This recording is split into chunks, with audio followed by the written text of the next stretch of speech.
Yes, hard work pays off, but only if you have started your preparation way before your exams. Well, now it's time to start with your smart work too, as the exams are just knocking on our doors. Hi guys.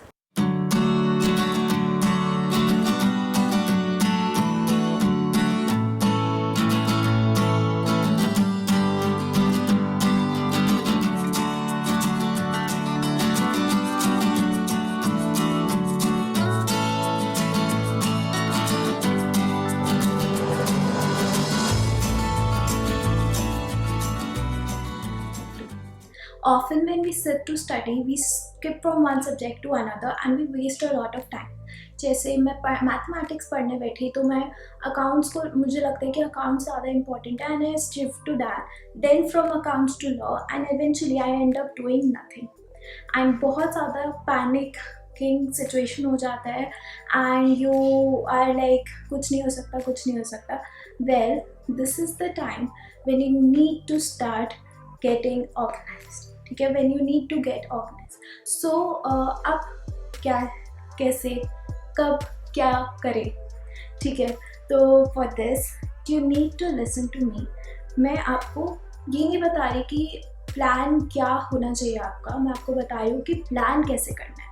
Okay, I will give you a series of steps. Follow all those steps and create your own plan and then execute it. Execution is the most important thing. Okay, well, step 1, forget time and focus on your goals. Whenever you plan कि मैं 1 बजे से 2 बजे तक ये करूँगी, 2 बजे से ये, तो eventually because यार your life, your environment is very dynamic, it's ever changing and तुम्हें बार बार वो उस टाइम पे स्टिक करना बहुत ज़्यादा डिफ़िकल्ट हो जाता है एंड तुम पूरा दिन निकल जाता है एंड तुम बहुत ज़्यादा फ्रस्ट्रेशन में जीते हो. तुम पढ़ने बैठते हो लाइक अरे यार 2 घंटे हो गए, अब तो मुझे ये करना था, तुम्हें वहाँ से भी उठना पड़ता है. So it's it for me it makes a more of a chaos. So I emphasize on goals कि आज के दिन पे मुझे इतने टॉपिक्स कवर करने हैं, इतने चैप्टर्स कवर करने हैं. Okay, now step two jot down your points.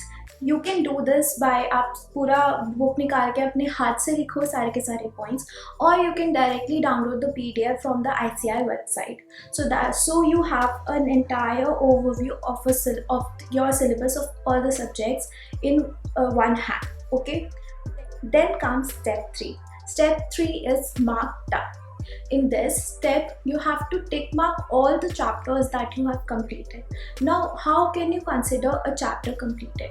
Consider your chapter completed only if you are satisfied कि okay, अगर मैंने इसे एक बार रिवाइज कर लिया then yes, I am done with it, मुझे और बार बार करने की ज़रूरत नहीं है, then yes, you can tick mark it done.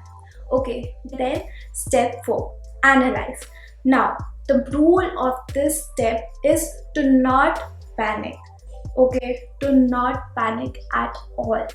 So इस स्टेप में यू हैव टू एनालाइज कि आपके कितने चैप्टर्स बचे हुए हैं. इट्स ओके अगर आपका 90% से ज़्यादा सिलेबस बचा है, पैनिक मत करना. अगर पैनिक करोगे देन इवेंचुअली जो पॉइंट है प्लान करने का वही इधर उधर हो जाता है. सो स्टॉप पैनिकिंग, अदरवाइज आप अपने आगे के क्या कहते हैं डेज लूज करोगे, आपकी प्रोडक्टिविटी कम हो जाएगी. Just relax and keep planning. Okay, let's say for example मेरे लिए जब मैंने प्लान किया था, मेरे लिए 55 चैप्टर्स बचे थे. Okay, so I have a overview कि मेरे पास कितने चैप्टर्स बचे हैं, किस किस सब्जेक्ट के कितने चैप्टर्स बचे हैं. हमेशा वो सारी चीज़ें आपको लिखनी है. देन आता है हमारा step 5. Step 5 is evaluate. Evaluation में आपको क्या करना है, जितने भी चैप्टर्स बचे हैं उनको आपको 2 कैटेगरीज में डिवाइड करना है. Either the chapter is very big or either the chapter is small.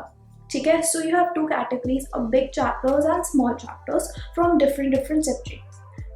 And a point to remember in step 5 is that whenever you're considering a chapter big and a small, वो होता है कि आप study material पे focus करते हो, आपके अगर कहीं से क्लास लिया उसका मटेरियल पे फोकस कर रहे हो, and obviously your self study कि आपको डिफ़िकल्ट लगता है, इजी लगता है, तो आपको खुद से पढ़ने में वो कितना टाइम लगेगा. Okay, don't refer multiple books at this stage, because अगर आप मल्टीपल बुक्स रेफर करोगे आपको एक चैप्टर करने में बहुत ज़्यादा टाइम लगेगा एंड इवेंचुअली आपका जो सिलेबस जहाँ आप 10-15 चैप्टर्स कर सकते थे आप वहाँ पे 2-3 चैप्टर्स ही कर पाओगे. So don't refer multiple books. Okay, then comes step number 6, that set a pattern. For example, I'll give you an example of my pattern कि मैं कैसे पढ़ती हूँ. I take accounts and economics in one day because accounts का आप कि एक question 15 से 20 मिनट्स ले लेता है. तो जब आप अकाउंट्स करने बैठते हो you eventually like and up कि आधा दिन निकल गया एंड बहुत लाइक कम क्वेश्चन, बिकॉज मैं ऐसी हूँ कि अगर मैं अकाउंट्स कर रही हूँ so I want to solve each and every question, because हर एक क्वेश्चन में वेरिएशंस होते हैं. So and you should know about those variations कि उनको कैसे सॉल्व करना है. सो अकाउंट्स में थोड़ा ज़्यादा टाइम लगता है एंड इकोनॉमिक्स में 1 आवर में आपका एक चैप्टर कंप्लीट हो सकता है. So I take accounts and economics in 1 day, law and mathematics in another day, and अगर कुछ टाइम किसी भी दिन में बचता है so I do English. So this is my pattern. Now comes step 7, your goal for the day. So goal for the day में क्या था कि you have to set कि आज मुझे कौन से chapters करने हैं. So take one big chapter of any subject. For example, accounts and economics का day है तो I will take one big chapter of accounts and one small or maybe a big chapter of economics. That's totally your call depending upon this जो भी chapter है. ठीक है. So this is how you will set the goal for the day. अब कभी कभी क्या होता है यू एम कि एक बड़ा चैप्टर आज के आज ख़त्म कर दो, बट वो नहीं होता. It takes 2 days and sometimes even 3 days, क्योंकि वो चैप्टर डिफिकल्ट है फिर उसमें बार बार गलतियाँ हो रही हैं. So it's okay. अगर तुम्हारा 1 से 2 दिन लग रहा है तो make sure you are completed with 3 chapters. That is 1 big chapter जो भी आपको जिससे आपको 2 दिन लगा है. एंड लेट्स मैं अकाउंट्स एंड इकोनॉमिक्स का एग्जांपल लेती हूँ.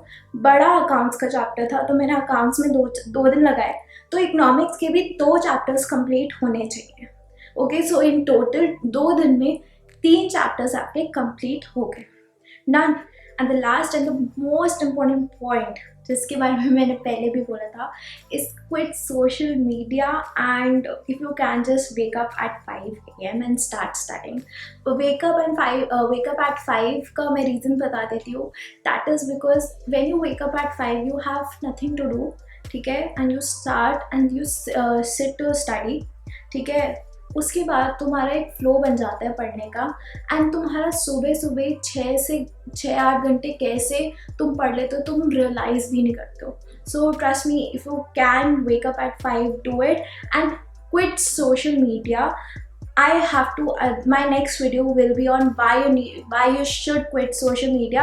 ये एक distraction से बढ़कर एक बहुत ही बड़ा रीज़न है that why actually you should quit social media.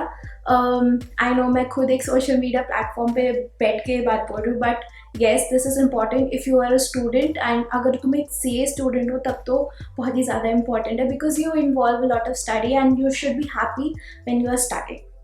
Okay, so that's it. Stay tuned for my next video. If you like this video, if you like this plan, if you like this way of planning, do comment on my video and tell me how you felt about this one. So thank you. Bye.